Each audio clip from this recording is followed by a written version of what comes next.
2, 3, 4, Nestle uniform over 3259.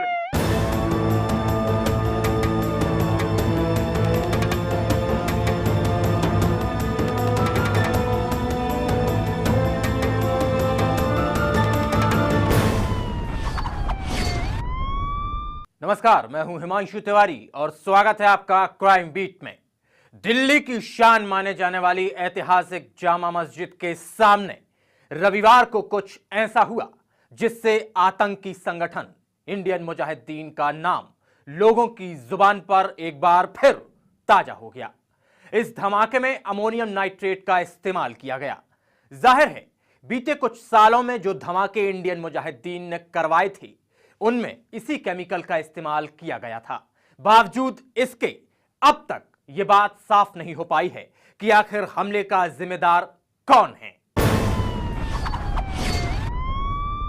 Delhi police commissioner को भी संदेह है कि यह हमला आतंक की साजिश का नतीजा हो सकता है, लेकिन पुलिस आखिर क्यों मानने को तैयार नहीं कि वाकई यह हमला इंडियन मुजाहिदीन ने ही करवाया है। हमले से जुड़ा एक एक सच आज हम आपको दिखाएंगे, लेकिन पहले देखिए आखिर क्या मंजर था जामा मस्जिद इलाके का जब यहां दिन दहाड़े चलाई गई गोलियां। रविवार की सुबह पूरी दिल्ली में उस वक्त हड़कंप मच गया जब बाइक सवार बदमाशों का निशाना बने विदेशी सैलानी। कॉमनवेल्थ गेम्स में चंद ही दिन बचे हैं, ऐसे में यह हमला काफी खतरनाक था।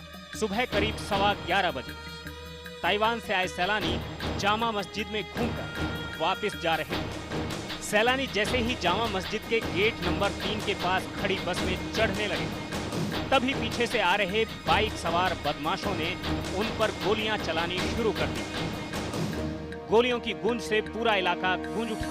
आमतौर पर गेट नंबर 3 पर पुलिस पीसीआर वैन तैनात होती है, लेकिन रविवार की सुबह पीसीआर तैनात नहीं थी। बाइक सवार चक्कर काट रहे थे। दोनों ने हेलमेट और रेनकोट पहना हुआ था। करीब 8 से 10 राउंड गोली चलाकर बदमाश चावड़ी बाजार की तरफ भाग निकले। चश्मदीदों की माने तो वो उनके पीछे भी भागे, लेकिन वो बाइक पर होने की वजह से आसानी से भाग निकले। 3 मिनट के अंदर अंदर उन्होंने 3 फायर करे, 4-5 फायर करे और करने के बाद कोरिया के जो 2 टूरिस्ट थे, जो हमारे मेहमान हैं, एक के पैर पे लगी है गोली और एक के साइड में गोली।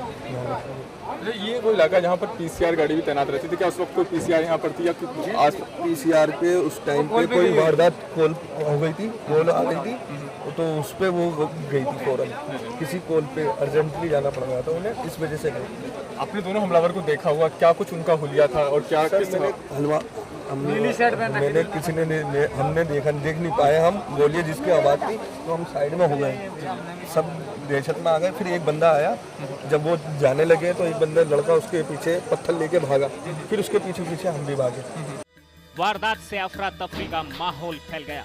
बस के ड्राइवर ने सूझबूझ दिखाई और सभी ताइवानी नागरिकों को बस में बिठाकर एलएनजेपी अस्पताल ले गया। गोली 2 नागरिकों को लग गई। अस्पताल में तुरंत उपचार शुरू कर दिया गया। जामा मस्जिद के शाही इमाम की माने तो यह हमला भारत में होने वाले कॉमनवेल्थ गेम्स में खलल डालने के लिए हुआ है। तो पुलिस तो ये दावा करती है कि हम कॉमनवेल्थ गेम का पर तमाम लोगों की हिफाजत करेंगे और कॉमनवेल्थ गेम जो हैं वो अच्छी तरह यहाँ पर होंगे। आज आप अंदाज़ा लगा लीजिए कि एक गंजान आबादी में जहाँ हर वक्त हज़ारों की भीड़ लगती है, वहाँ पर इस तरह से आतंकवादियों को आ जाना, मोटरसाइकिल पर आकर मशीन गन से फायर करना, ये दिल्ली पुलिस की नाकामी जाहिर करती है। मैंने तो वो गोली की आवाज की गूंज ने पूरे पुलिस महकमे को भी हिला कर रख दिया। मौके पर दिल्ली के ज्वाइंट कमिश्नर के साथ सभी आला अफसर पहुंच गए। हमलावरों ने सेमी ऑटोमेटिक वेपन का इस्तेमाल किया था, जिससे साफ है कि ये कोई मामूली बाइक बदमाश का काम नहीं हो सकता। इसके पीछे जरूर कोई सोची समझी साजिश थी। इसमें वेपन जो भी यूज़ हुए हैं, .38 का वेपन सर्टेनली यूज़ हुआ है इसमें। .38 के अलावा 9mm का वो मिली है। 9mm जो है उसमें भी यूज़ होता है, पिस्टल में भी यूज़ हो सकता है, कार्बाइन में भी यूज़ हो सकता है। तो इन सारे एंगल्स पे चेक किया। इसके बाद तो मानो पूरा इलाका छावनी में तब्दील हो गया। मौके पर बंद दस्ते के अलावा फॉरेंसिक टीम भी पहुंच गई। लेकिन इस हमले के चंद घंटे बाद यानी 2 बजे जामा मस्जिद से चंद कदमों की दूरी पर एक मारुति कार में धमाके के बाद आग लग गई। गाड़ी जामा मस्जिद थाने के करीब ही थी। आग से पुलिस वालों के होश उड़ गए। इससे पहले भगदड़ का माहौल बने दमकल गाड़ियों ने तुरंत गाड़ी में लगी आग पर काबू पा लिया। आग बुझने के बाद जब गाड़ी की जांच की गई तो उसमें प्रेशर कुकर के टुकड़े, एक घड़ी और एक तार पाया गया। कार मालिक के दोस्त की माने तो उन्होंने अपनी गाड़ी साइकिल मार्केट में पार्क की थी। वो कैसे यहाँ पहुँच गई वो नहीं जानते। फिलहाल पुलिस अब इस पूरी गुत्थी को सुलझाने में लगी हुई है। कॉमनवेल्थ गेम्स में चंद दिन बचे हैं। 71 देशों के खिलाड़ियों को इसमें भाग लेना है। ऐसे में विदेशी सैलानियों पर हुआ ये हमला कहीं कोई चेतावनी तो नहीं। दिल्ली से अरविंद सिंह और रेणु पांडे के साथ प्रणय शर्मा की रिपोर्ट। भले ही दिल्ली पुलिस अभी इस बात पर सहमत न हो, लेकिन कई सवाल ऐसे हैं जो पुख्ता तौर पर यह बात चीख चीख कर साबित कर रहे हैं कि इस हमले का कनेक्शन कहीं ना कहीं इंडियन मुजाहिदीन से जुड़ा है। खौफ की तारीख 19 सितंबर 2010 दिल्ली के लिए मनहूस बनी। 19 सितंबर, वही तारीख, वही शहर और एक बार फिर वही दहशत।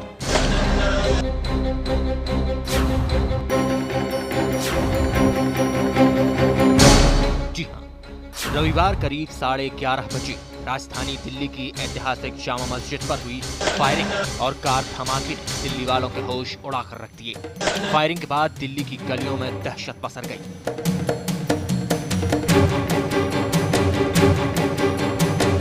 वहीं लोगों के जहन में एक बार फिर ताजा हो गया मौत का वो मेला जो आज से 2 साल पहले 19 सितंबर के ही दिन दिल्ली वालों ने यहाँ के जामिया नगर इलाके में देखा था। जी हां, हम आपको बता दें कि 19 सितंबर के ही दिन दिल्ली पुलिस ने एक स्पेशल ऑपरेशन के तहत बटला हाउस में एनकाउंटर कर इंडियन मुजाहिदीन के आतंकियों को मार गिराया था। ऐसे में एनकाउंटर की दूसरी बरसी के दिन दिल्ली में हुए धमाके और फायरिंग ने कहीं न कहीं सुरक्षा एजेंसियों के दिमाग में ये शक पैदा कर दिया है कि हो न हो ये हमला इंडियन मुजाहिदीन की करतूत का ही नतीजा है। ऐसे में हमले के करीब 2 घंटे बाद यानी 1:30 पर दिल्ली के कई न्यूज चैनल्स को ईमेल भेजा गया।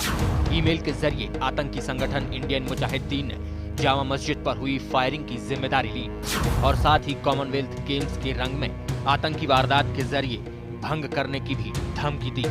al.arbi99913@gmail.com नाम की जिस ईमेल आईडी से ये मेल भेजा गया था वो हमले के 8 मिनट बाद यानी 11:30 पर क्रिएट की गई थी, जबकि 11:22 पर हुआ था हमला। जांच में ये बात भी सामने आई है कि इस ईमेल आईडी को क्रिएट करने वाले ने अपना नाम वीरा लिखा है। ये वीरा कौन है और हमले से इसका क्या कनेक्शन है, इस बात की जांच अब पुलिस कर रही है। ऐसे में देखना ये होगा कि आतंकी धमकी के बावजूद दिल्ली में 3 अक्टूबर को शुरू होने वाले राष्ट्रमंडल खेलों का आयोजन सुरक्षा एजेंसियां भली भांति कर पाती हैं या फिर आतंक का अजगर डस लेगा हमारे देश का सम्मान। दिल्ली से अरविंद सिंह, A2Z न्यूज। अभी यहां लेंगे एक छोटा सा ब्रेक के बाद आपको दिखाएंगे दिल्ली का दर्द।